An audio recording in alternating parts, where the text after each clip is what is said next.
I light the chalice with these words. Open our eyes to see what is beautiful. Open our minds to learn what is true. Open our hearts to love one another.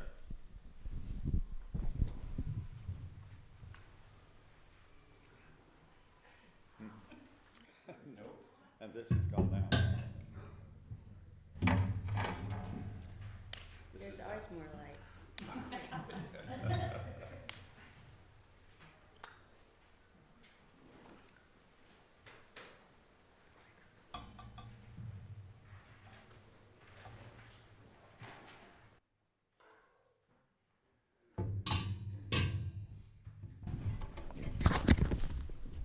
All right, please join me in the affirmation of covenant, which you'll see printed in your service. Love is the doctrine of this church. The quest for truth is its sacrament, and service is its prayer. To dwell together in peace, seek knowledge and freedom, to serve humankind in fellowship, to the end that all souls shall grow into harmony with the divine. Thus do we covenant with each other.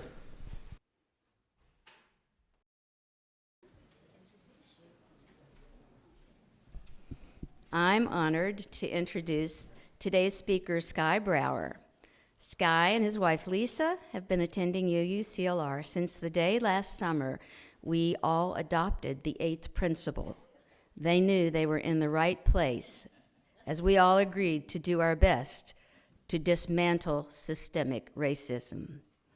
Sky is a longtime resident of Little Rock, and early in 2020, he retired from his 25-year career in IT to follow his passion, seeking opportunities for racial healing and racial justice. He currently serves as Ward 4 Commissioner and Chairperson for Little Rock Racial and Cultural Diversity Commission, and he is co-chair for UUCLR's new 8th Principal Committee. Sky has a daughter, Schuler, and his 2 dogs, Piggy and Queenie. Let's welcome Sky.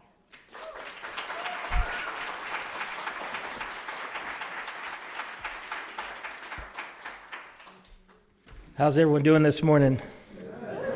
Good. Well, this is my first time doing this, so thank you in advance for your patience. Hope it's not my last time. But anyway, I want to give a special welcome to all of our guests that have come out today. Many friends have come out to support this talk. And because of you being here, I'm a lot more comfortable. I'm not shaking like a leaf like I might normally be. It is a real honor to get to deliver this talk the day before Martin Luther King Jr.'s birthday, and also as we prepare to kick off the 5th annual week-long celebration of the National Day of Racial Healing here in the state of Arkansas. A week long of wonderful events. Ask us later, we'll show you how to get to a link and sign up. It's a wonderful celebration. It's one of my favorite times of the year. Now, last year, UU congregations across the nation, including this one, adopted an 8th principle, which in part says, journeying towards spiritual wholeness by working to build a diverse, multicultural, beloved community by our actions that accountably dismantles racism and other oppressions in ourselves and in our institutions. I want to highlight a couple of words and phrases in that principle. Number 1, journeying towards spiritual wholeness. What does this indicate? It indicates that there's something in our spirit that is a little bit lacking. I can testify today that I have discovered holes within my spirit, within my being, that have been filled through the extra friendships and connections that I've made, cross-cultural, cross-racial. Also, to dismantle racism and other oppressions in ourselves and in institutions. Now, it's beyond the scope of what I want to talk about today to take a deep dive into what racism is. So we just need to start with a few givens, a few axioms, and those are, racism does exist, it persists, and it disproportionately harms persons and communities of color. We take that as a given. Racism is both interpersonal and institutional or systemic.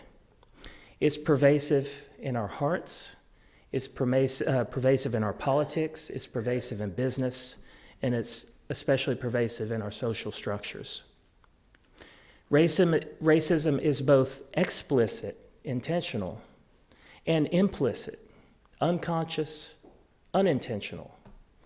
Some of the worst aspects of racism operate at a level that we're not even aware of, and it's up to us to become aware.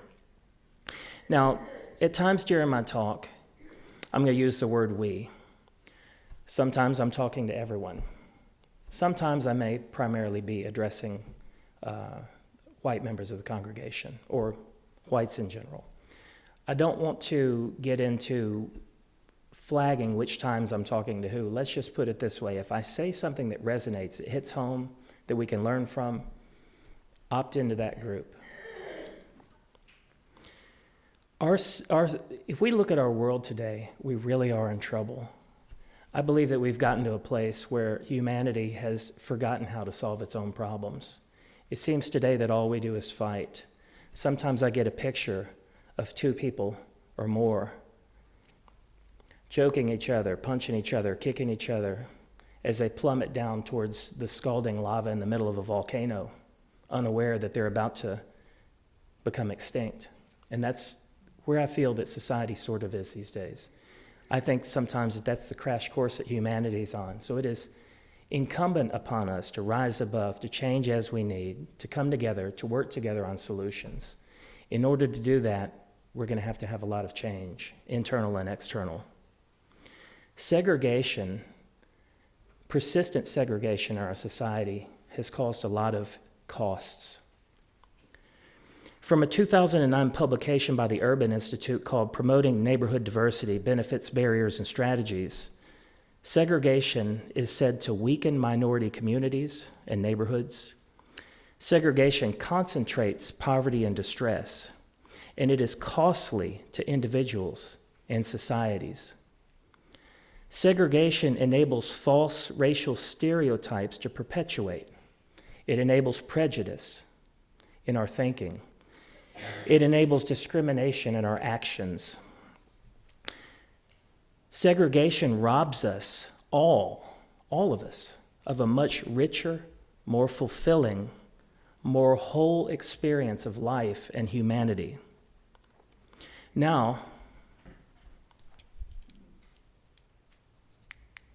why does segregation persist? Why do there remain barriers to interracial communication today? I want to examine, I skipped my eighth principle, I'm sorry. These three quotes, let's examine these because there's a logical flow between them. We heard one of them earlier from Dr. Martin Luther King Jr. People fail to get along because they fear each other. They fear each other because they don't know each other. They don't know each other because they have not communicated with each other. That leads to the question, why don't we get to know and communicate with each other? Why haven't we made more progress than we have? James Baldwin said, "You don't know what's happening on the other side of the wall because you don't want to know." That brings the question, why don't we get to know, why don't we want to know the truth? Why don't we want to know each other? T.S. Eliot said, "Humankind cannot bear very much reality." Why can't we bear reality? Because truth is often uncomfortable. It shatters the illusions that we depend on for comfort. It creates painful cognitive dissonance, which is the feeling that we experience when we realize that objective truth differs from our beliefs, from our perception of reality. A lot of times we find ways to cover that up with excuses, with denial. We can't do that anymore if we want to make progress. Understanding, healing, and justice begin by breaking our social bubbles, widening our circle of friends, exiting the echo chambers of thought that we tend to find ourselves in, and expanding our spheres of influence. This has been proven by social psychology studies that have found that the more exposure people have to each other, the more they're around each other, the more their prejudices and their discrimination lessen as they begin to understand each other. If we start here, everything else falls into place. Now, the 8th principle is something that we eagerly adopted, but the next question comes, what do we do? How do we dismantle racism? How do we do this? I'm proud to say that this congregation has taken large steps towards making that a reality. We want to make a difference here. Even though this is technically an 8th principle talk, I don't think we can really understand this mission unless we return to our first 3 principles, the first of which is the inherent worth and dignity of every person. Every person. Principle 2, justice, equity, and compassion in human relations. Principle 3, acceptance of one another and encouragement to spiritual growth in our congregations.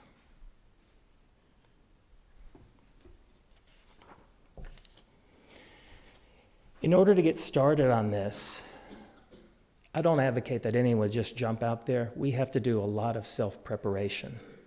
All of us have to do a lot of self-preparation.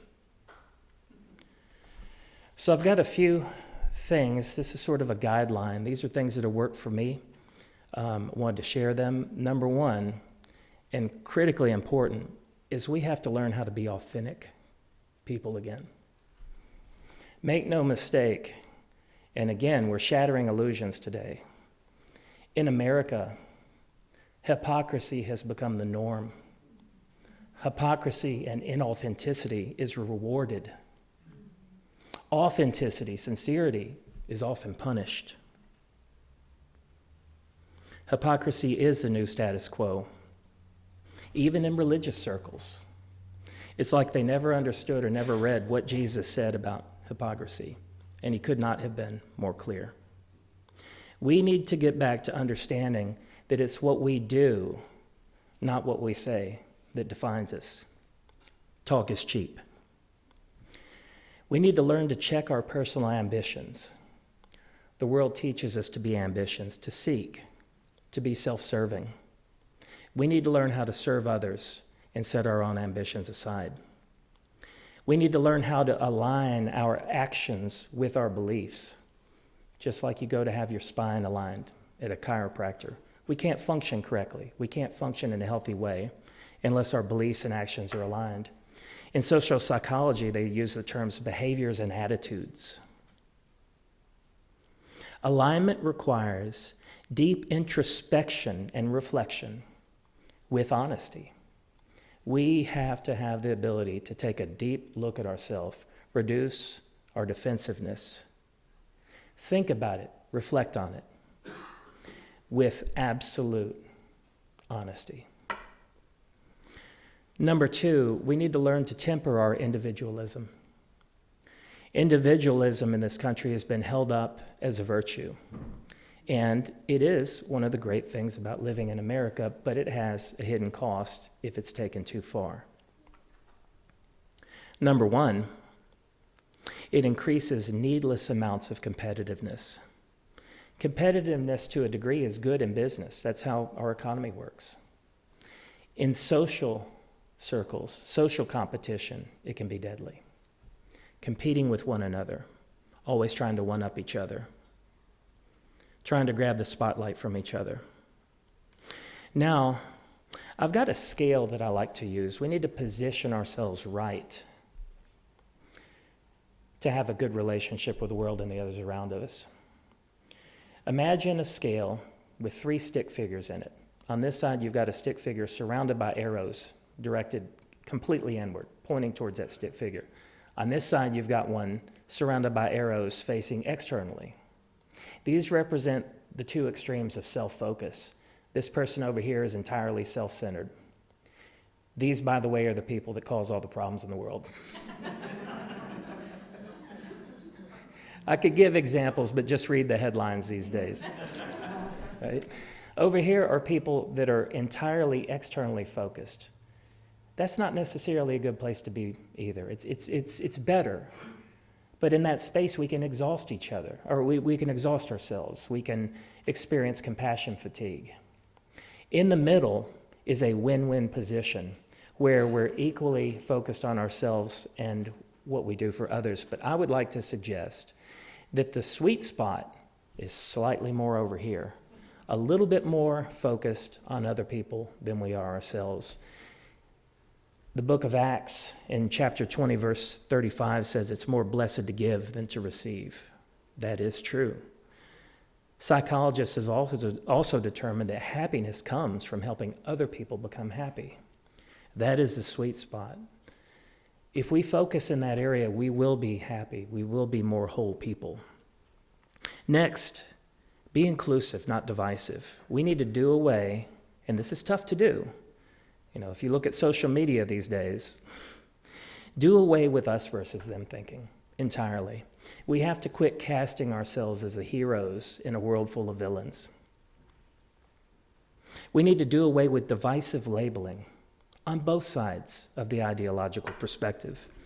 Quit calling people fascists or Marxists or woke or even racists. Why do we do that? We do it because we want to easily categorize people in negative ways so that we can plug our ears and not listen. We need to stop judging other people. Our standard of morality and ethics is not the standard, but it is a standard.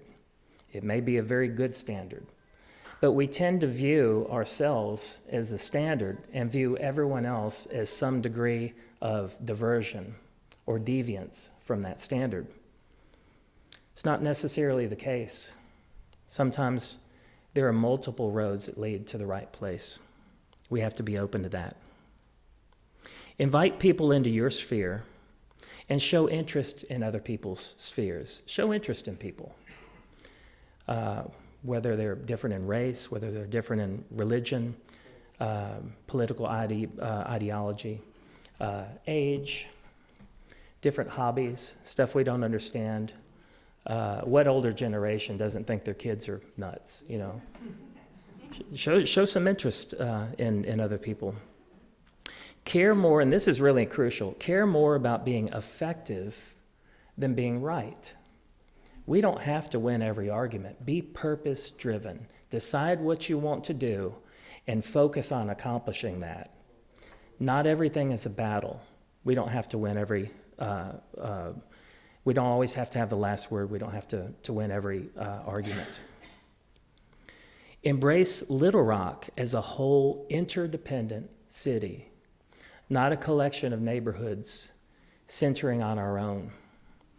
If you get out and about in Little Rock, you will develop a really nice holistic view of our city. You'll understand the challenges different neighborhoods have, and you'll also find a whole bunch of things to enjoy that you didn't realize were there before. Next thing, embrace change, learning, and character growth. Understand the nature of impermanence, and this is a Buddhist concept, that everything fades away at some point, so we need to quit clutching our pearls.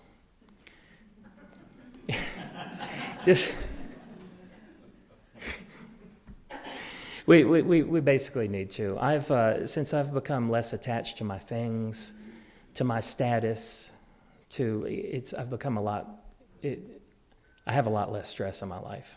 I really do. Value objective reality above subjective opinion. And we need to understand this. Life is a big, complex puzzle, and we become experts, real experts, at describing in high detail one little piece of that puzzle, but we make the mistake of thinking that means we can describe the whole puzzle. So the way that we see things and the way that we look at things to us is the truth. And it's not. It's a piece. It's a perspective. By coming together, we learn other perspectives. We realize that most people, even the people that we really don't like, that we really disagree with, have some truth. We're going to get closer to objective reality if we combine those truths and discard everything else that's not true.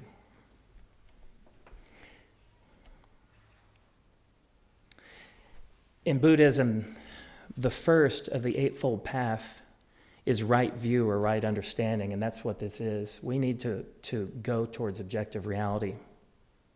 We need to adopt a both and instead of an either or approach. Both and means I've got some truth and you have some truth. It's not I'm right and you're wrong. We need to embrace new knowledge and concepts, and we need to unlearn bad habits. And back to the Eightfold Path, this is called right effort. The effort to learn things that are correct and to discard things that are not. We can learn through books, documentaries, conversations, and classes. Anyone who's interested in taking this journey, I highly encourage you to sign up for one of Margot's classes. I'm in one right now. They're fantastic. You will learn stuff that can be downright uncomfortable. But that's the journey that we have to make if we're going to make progress. We need to become culturally literate. When people do things that are different from us, quit viewing them as strange. Be curious. Join in. We need to value principles and ethics above ideology. Ideology is cheap. We get that assigned to us through media, talk radio, blogs and websites, the echo chambers that we exist in. But principles and ethics, if they're solid, will carry you through every situation and prepare you. Above all, we need to be honest with ourselves and others. If we're not honest with ourselves, we can't be honest with other people. Now, how does this carry into what I'm talking about how to make productive and meaningful cross-racial connections? First of all, if we're people of belief, if we are people whose actions are aligned with our beliefs, then we need to take action. 1 Corinthians 13:1 says, "If I speak with the tongues of mankind and of angels, but do not have love, I have become a noisy gong or a clanging cymbal." Just making noise. How often do we hear people making noise in this world today? We need to take and make intentional acts of connected caring with a purpose to recognize and appreciate people. We need to understand that the benefits, the knowledge, the resources are mutual. They are two-way. Any illusions that I had about taking my knowledge and my skills and my understanding and blessing other people with it, I've gotten back tenfold. My life is so much more whole and so much more complete from getting outside of my own social bubbles and discarding my previous ideology and learning, growing as we do. Where do we do these things? How can we make cross-racial connections if we want to combat racism? Well, you can do it in casual settings, standing in groups or lines. Just become mindful. The Eightfold Path talks about right mindfulness. Be aware of your surroundings. If I'm in the grocery store, I'm going to say hi and greet whoever's on either side of me. If I'm in a place and I notice that people are sort of gathered into fairly homogeneous groups, mix things up a little bit. Go stand with the other group. Make conversation. Some of my friends are going to appreciate this. Get to know your neighbors. Our neighborhood has become blessed and has thrived because of lessons that I learned in the eastern and southern parts of Little Rock. Our neighborhood, before I lived in our neighborhood for the first several years without really knowing anyone beyond my next door neighbors. Now we all know each other. It's 204 homes there. We're still getting there. But we talk regularly. We appreciate each other. We're there for each other. We help each other. We are there for each other. Attend events. I just mentioned the National Day of Racial Healing. There's 19 events you can sign up for.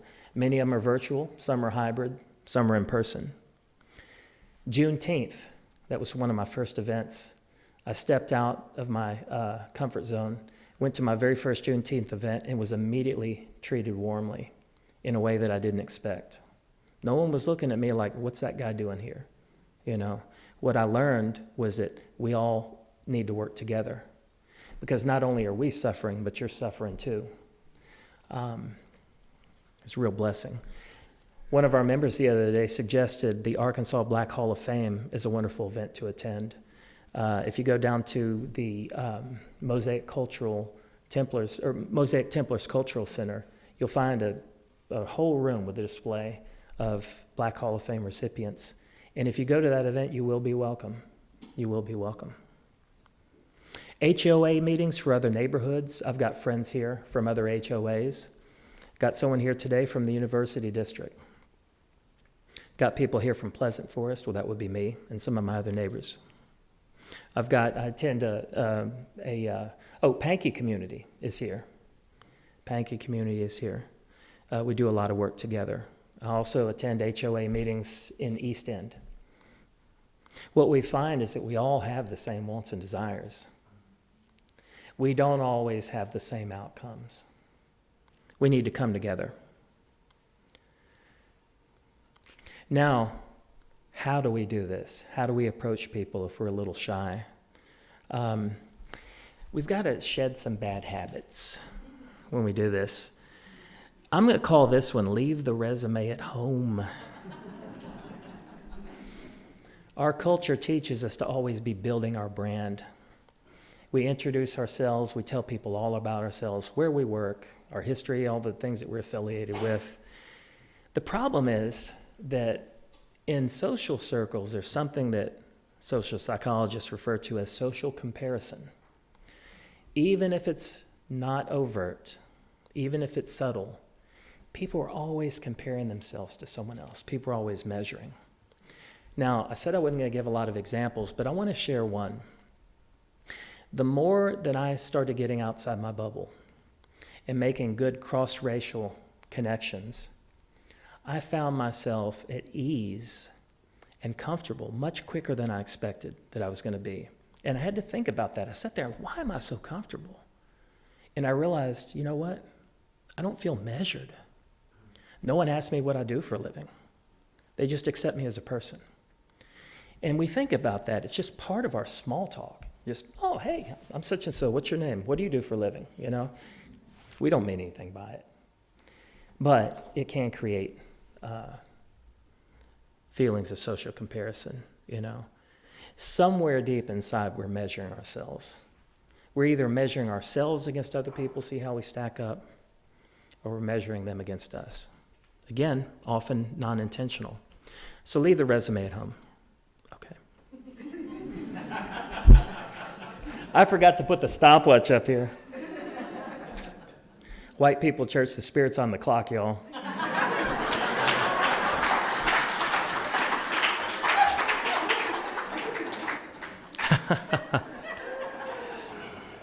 All right. I'll get through this real quick. When you're dialoguing with people, listen more than talk. Don't feel the need to match your experience. Don't counterpoints if you hear something that you disagree. Don't try to offer solutions to perceived problems. The Eightfold Path refers to this as right speech with compassion.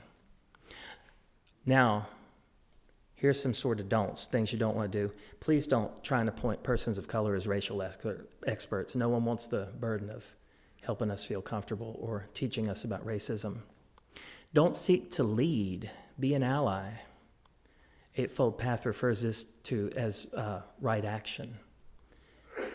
If we can be of use, the opportunities will come. But we are not the saviors of anything. Be sincere, follow through on offers. If you say, hey, let's have coffee sometime, let's have lunch. I'm going to exchange numbers, expect that I'll text you, and we'll follow up. Be resilient. Expect failures, keep trying, and don't get discouraged if you're not immediately trusted. Trust takes time and consistency. It's not an entitlement. If you follow the things that I've told you, if you're authentic, and you can set personal ambition aside, trust will come in time. Most importantly, through doing this, we model new norms and we change the status quo. In closing, I want to say that I believe making cross-racial connections is a fundamental key to beginning to dismantle racism. This task is nothing that can be done from a distance or from inside a bubble. To be effective here, we first have to prepare ourselves, do some inner work to position ourselves correctly. So let's all work together, seek understanding, healing, equity, and justice. Thank you.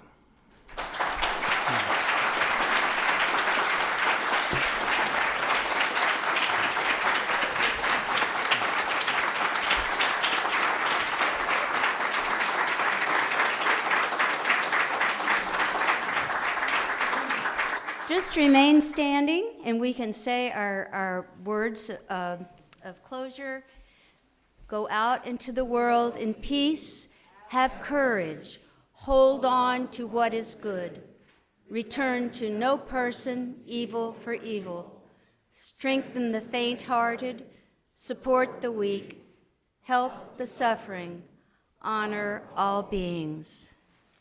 Oh, Bill, return and extinguish our chalice. We extinguish our chalice, but not the light of love, the warmth of community, and fellowship will be with us now till we meet again. Please join us for coffee and refreshments in the Thompson Hall in the Meta Wing, and thank you for being here.